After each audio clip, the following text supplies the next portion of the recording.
Hola, soy Ana Muniain y te quiero dar la bienvenida al tercer vídeo del curso Preparación al parto, educación maternal. Hoy lo que vamos a hacer es hablar de los últimos controles que se realizan en el embarazo. Puede ser que no coincidan exactamente con los controles que te están realizando a ti, pero seguramente lo más básico se encuentra en lo que vamos ahora a comentar. Vamos a empezar por la semana 32. En la semana 32 se realiza la tercera ecografía del trimestre. Es una ecografía abdominal y se realiza con el fin de conocer cuál es el crecimiento fetal y si el niño o niña está de cabeza o está de nalgas, es decir, de culete. Y luego además haremos el control habitual que hacemos a todas las mamás en todas las visitas para valorar el bienestar de ella misma, mediante la entrevista y mediante la toma de la tensión o el peso.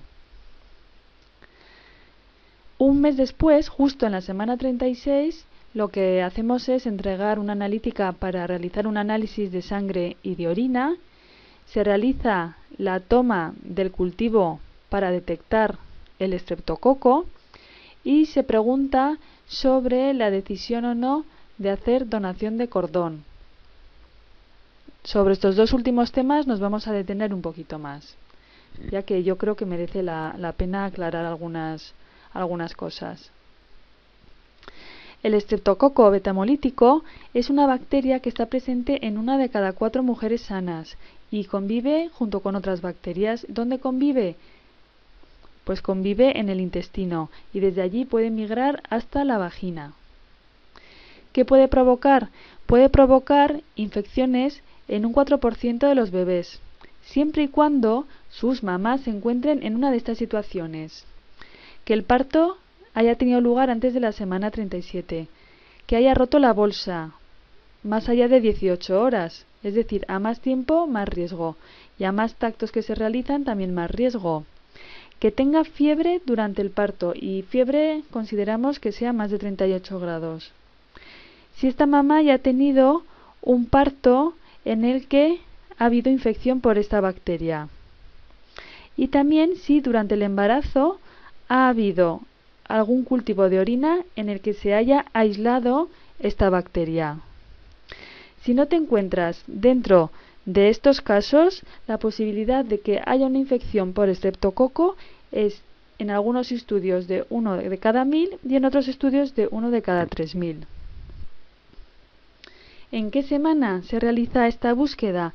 En España se realiza entre la semana 35 y 37, pero no se hace de forma protocolaria en todos los países.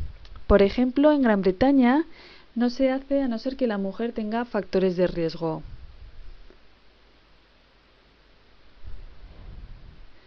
¿Qué resultado obtenemos? Pues el resultado que obtenemos no es un resultado que sea totalmente seguro. ¿Qué quiere decir esto? Quiere decir que si es negativo, significa que en ese momento en el que hemos realizado la toma es negativo, lo cual tampoco nos da una seguridad absoluta de que luego no pueda estar, ya que esa bacteria emigra de un sitio a otro. ¿Y cuál es el tratamiento? Bueno, realmente no se puede erradicar o eliminar el estreptococo. Antes había ocasiones en las que la mujer prefería ponerse para eliminar el estreptococo un poquito de ajo en la zona del ano o hacer lavados con clorhexidina. Pero los estudios científicos han demostrado que esto no es realmente eficaz. Con lo cual, el único tratamiento eficaz es el antibiótico administrado por vía venosa. ¿Y cuál es el objetivo? El objetivo no es erradicar al estreptococo, puesto que no se puede, sino conseguir que el bebé tenga una dosis suficiente de antibiótico, en este caso la penicilina, para hacer frente al estreptococo en el caso de que fuera necesario. Consecuencias. Bueno, hay ahora unos estudios que nos dicen con bastante fiabilidad que la administración del antibiótico en el periodo del parto está relacionado con la mastitis y con el dolor al amamantar. ¿Por qué? Porque esa penicilina puede ser que se cargue a las bacterias buenas que se enfrentan a las bacterias malas que provocan las mastitis. ¿Y qué es lo que hago? Bueno, pues lo que vas a hacer es lo que tú determines. Tú tienes la libertad para decidir y tu elección siempre va a ser la mejor. Tú misma. Bueno, vamos ahora con el tema de la donación de cordón. ¿En qué consiste la donación de cordón? Consiste en obtener células madre que sean capaces de regenerar las células de la sangre. ¿Y en qué enfermedades es útil? Bueno, a día de hoy ha resultado eficaz en algunas enfermedades, no en todas. Básicamente en enfermedades de la sangre como leucemias o linfomas, y también en otras enfermedades de la sangre como pueden ser las anemias o las talasemias. En otro tipo de enfermedades todavía no existen estudios científicos que justifiquen el uso de células madre de cordón umbilical para el tratamiento de estas enfermedades. ¿Y qué pasa si guardo la de mi hijo para un futuro? Bueno, por un lado, no existen razones que justifiquen que las células madres de cordón umbilical tengan mayor potencial, es decir, que sean más eficaces que las de la propia médula del paciente, que es de donde también se pueden obtener células madre. Además, las células madres de donante pueden curar. ¿Y por qué? Porque reconocen las células madre del paciente malignas y las destruye, cosa que no ocurre cuando las células son del propio paciente, es decir, cuando cogemos, por ejemplo, de cordón umbilical de una persona y las utilizamos para esta misma persona. Incluso se ha demostrado que en niños y jóvenes con leucemias las células malignas están ya presentes en las células del cordón del niño. Entonces, pues ¿qué pasa? Que todo esto hace que a día de hoy pues sea todavía más eficaz emplear células madre de cordón umbilical de donante que no las de uno mismo.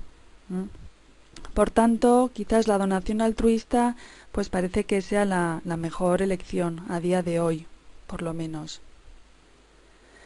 ¿Y cómo se realiza la donación de cordón? Bueno, he puesto estas dos fotografías porque primero os quiero explicar una cosa. En la primera fotografía veis cómo el feto de muy pocas semanas de gestación está unido a lo que es la placenta mediante el cordón umbilical. Esto porque os lo pongo para explicaros que la placenta es un órgano que surge en sí mismo del propio bebé, es un órgano que le pertenece y está unido a él mediante el cordón umbilical. Entonces, cuando un niño nace y está unido a su madre, lo que se hace es cortar el cordón umbilical. De manera que se extrae la sangre que queda, digamos, en la placenta. Pero la placenta es un órgano que le sirve al niño para obtener los nutrientes de la madre. Y en el momento del parto, al menos un tercio de la sangre del bebé se encuentra en la placenta. Si el niño es prematuro, son 2/3 de la sangre. Entonces, ¿qué es lo que nos interesa? Lo que nos interesa es que la máxima sangre de esa placenta vuelva al bebé, con lo cual sería interesante que una vez que nace el niño se deje a que el cordón deje de latir, o por lo menos esperar entre 1 y 3 minutos. ¿Para qué? Para que le vuelva esa sangre al bebé. Y después ya la sangre que quede en la placenta que se pueda utilizar. Entonces, digamos que el clampaje tardío, es decir, el cortar el cordón de forma tardía es, digamos, mejor para tu bebé. Y si aún así se puede utilizar la sangre, pues siempre es una buena cosa. La donación siempre va a ser algo positivo. Bueno, estamos ya en la semana 38. Como podéis ver, estas últimas semanas, lo que es la consulta con la matrona va a ser algo más habitual que en el resto del embarazo. ¿Y qué es lo que vamos a hacer en esta semana? Pues vamos a ver cuál ha sido el resultado de ese análisis de sangre y de orina que habías hecho. Y si determinaste hacer el cultivo del estreptococo, pues también es interesante saber cuál ha sido el resultado, que lo sepas tú también. Luego, como siempre, nos vamos a preocupar del bienestar materno y fetal, mediante la medición de la altura uterina, escuchando el latido fetal y preguntándote cómo te encuentras. No solamente cómo te encuentras, sino todas las dudas que parecía que estaban resueltas, pero que a última hora otra vez vuelven a surgir, dada ya la proximidad del parto.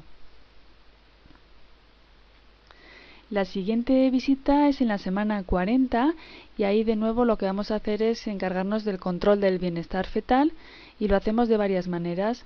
Bueno, por un lado la ginecóloga se va a encargar de hacer una ecografía para valorar el líquido amniótico, ya que este dato es muy importante para ver cómo está el bebé.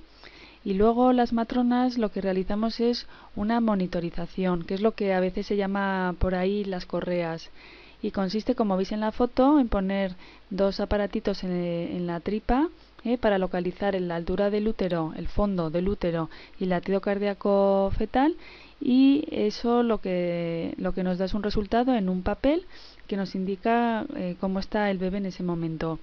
Esta prueba no es una prueba de la que nos tengamos que fiar 100%, es decir, a veces nos da datos que no son del todo reales, pero sí que nos da una aproximación.